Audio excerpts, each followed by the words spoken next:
আসসালামু আলাইকুম। Seti pesticide limited Kurigram টেরিটরির পক্ষ থেকে আন্তরিক অভিনন্দন এবং শুভেচ্ছা। আমি Mohammad Enamul Haque Rocky, senior development officer, Kurigram territory. আমরা এই মুহূর্তে রয়েছি নাগেশ্বরী টেরিটরির অন্তর্গত আন্দাইজার ইউনিয়নের বারোটি নামক একটা গ্রামে। আমরা এখানে প্রজেক্ট 1, 2, 3 ডেমো স্থাপন করেছিলাম।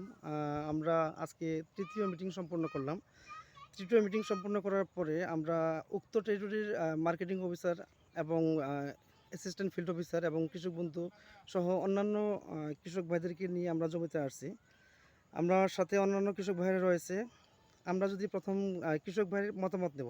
আসসালামু আলাইকুম ভাই। ওয়ালাইকুম সালাম। আহ, আপনি তো এই জমিতে প্রজেক্ট 1, 2, 3 স্থাপন করেছেন, হ্যাঁ, আর ওই পাশের জমিটা আপনার কন্ট্রোল প্রো, তাই না? জি। এই জমিতে স্যামকো কোম্পানির পরামর্শে আমাদের ধান লাগানোর পর থেকে সব কিছুই ব্যবহার করা হয়েছে নাকি? হ্যাঁ, তা আপনি তো একজন বড় কৃষক এবং আপনাকে এই গ্রামের অনেকেই ফলো করে।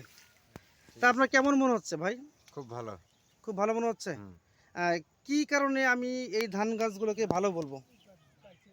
কারণটা বলবেন? কারণটা এমনি তো মনে করেন আমার ছত্রাক মত্রাক ওষুধ সবটি দেওয়া আছে। হ্যাঁ।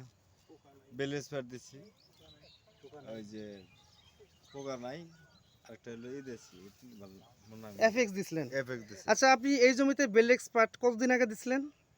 18 দিন আগে। 18 দিন আগে। আজ থেকে 18 দিন আগে। হুম। এই 18 দিনের মধ্যে আপনার এই জমিতে কোনো প্রকার মাজরা পোকার ক্ষতির লক্ষণ কি দেখা গেছে? না, উপস্থিত দেখতেছি না। কোনো পাতা মরানো পোকার লক্ষণ দেখা গেছে? না, কতদিন ডিউরেশন ছিল? 18 দিন। 18 দিন 18 দিন। আর আমরা খোল পচা খোল পড়া রোগের জন্য ব্যবহার করছি এফএক্স।